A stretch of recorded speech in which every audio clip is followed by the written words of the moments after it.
तर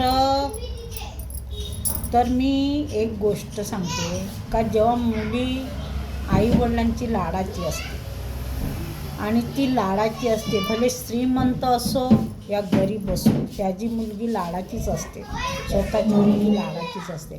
पण तीच लाडाची मुलगी एक दिवस आपल्या आईवडिलांचं घर सोडून जाते.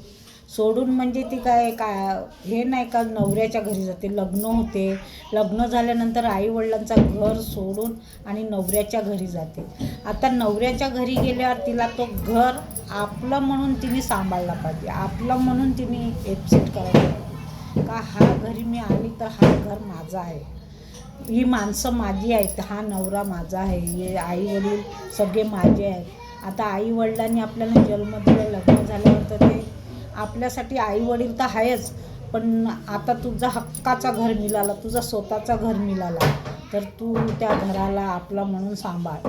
तर जेव्हा आईवडिलांच्या घरून सासूरवरून आपल्या वडिलांच्या घरी जेव्हा मुलगी येते तेव्हा ती शेवट किती लाडाची मुलगी असली तरी पाहुण्यासारखीच येते. आई वडील तिला घेतात, लाड करतात, प्रेम करतात, सगळं विचारतात, सासू सासरे कसे आहे, नवरा कसा आहे, नणंद कशी आहे, मीर कसं आहे, सगळे विचारपूस करतात. पण ती सगळं सांगत असते व्यवस्थित आहेत सगळे. पण शेवट आता सासू 8 दिवस झाले मुलगी घरी राहिल्यावर आई स्वतःच विचारते का तू कधी जाणार आहे, अजून राहणार आहे का तू इथे, का किंवा तुझ्या घरी कधी जाणार आहे. मग मुलीने काय उत्तर द्यायला पाहिजे, मुलीने सांगायला पाहिजे का नाही मला जावंच लागेल, माझं घर आहे, माझ्या घरी सगळी माझी वाट बघत असेल.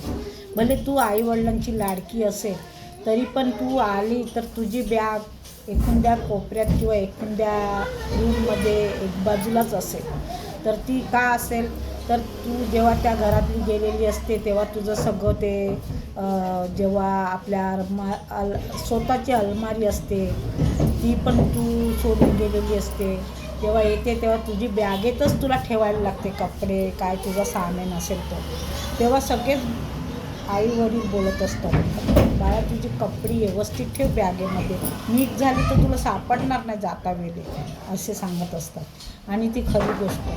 तर तेव्हा ती आपली पोरगी त्या घरची पाहुणी झालेली असते आणि तिने समजून घ्यायचं मी ह्या घरची पाहुणी झालेली आहे, मायापुरती आता राहिलेली आहे, माझं घर हक्काचं तेच आहे आणि हक्काच्या घरात मी कधी जाऊ शकते, कधी येऊ शकते आणि मला तिथे विचारणारा किंवा हे कोण नाही, माझं हक्काचा घर आहे, मला ही वस्तू खायची आहे. तर ती त्या विचारायला बसणार नाही जाऊन डायरेक्ट खाणार. जेव्हा लग्न होते तेव्हा आईवडिलांच्या घरी जाते तेव्हा आईला विचारायला लागते आई ही वस्तू मी खाऊ का, आई ही वस्तू घेऊ का.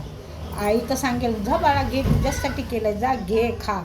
पण तिला शेवट विचारायला लागते, तिला आईवडिलांकडे फिरी तरी असला तरी तिला विचारून खायला लागते, कारण का ती स्वतःच समजते का आता या घरची मी पाहुणी झालेली आहे आणि माझा घर तोच आहे हक्काचा, माझा नवरा हक्काचा आहे, सासू सासरे नणंद सगळे माझे आहेत. तर मला तिथे नांदायचं आहे जिंदगीभर. आईवडिलांनी जन्म दिला, त्यांच्याकडे राहिलो, आता त्यांची जोखमदारी संपली, आता नवऱ्याच्या घरची जोखमदारी चालू झाली. तशा मुलींनी विचार करायला पाहिजे आणि ती विचार करून ती पुढे चांगला संसार करू शकेल. तर मला हे सांगायचं आहे सगळ्यांना संदेश का आईवडीलच असतात शेवट, त्यांना मुलीची माया असते, पण लग्न झाल्यावर तीच माया थोडी कमी झालेली असते मुलीसाठी आणि आईवडिलांसाठी. मुली जेव्हा तिथे गेल्यावर सासू सासऱ्यांची चांगली वागते तेव्हा आईला आनंद मिळते, पण तेव्हा माझी पोरगी चांगली तिथे राहते आणि चांगली सगळ्यांना सांभाळून घेते तर आईला खूप आनंद होते, आईवडिलांना दोघांनाही का माझी मुलगी तिथे चांगली संसार करते, चांगली राहते. तर आईवडील खुश होतात का आता मला काही टेन्शन नाही, तिला आईवडिलांसारखा सासू सासरा भेटला आहे, दीर भेटली, नणंद भेटली, आता मी सुखी झालो, माझी पोरी सुखी झाली, मी पण सुखी झालो. तर एवढंच सांगते. तुम्हाला गोष्ट कशी वाटली ती नक्की पहा आणि लाईक करा, फॉलो करा, सबस्क्राईब करा. तुम्ही लाईक फॉलो करतच नाही मला आणि मी तुमची गीता मावशी आहे, तर बेटाने मला तुम्ही लाईक करणार, सबस्क्राईब करणार, फॉलो करणार, छोटासा एक कमेंट करा, चांगलाच करा, कारण काय मला लिहिता वाचता येत नाही, पण कोणाकडे वाचवेल पण चांगलाच करा. एवढं सांगते आणि इथेच थांबते. नक्की पहा.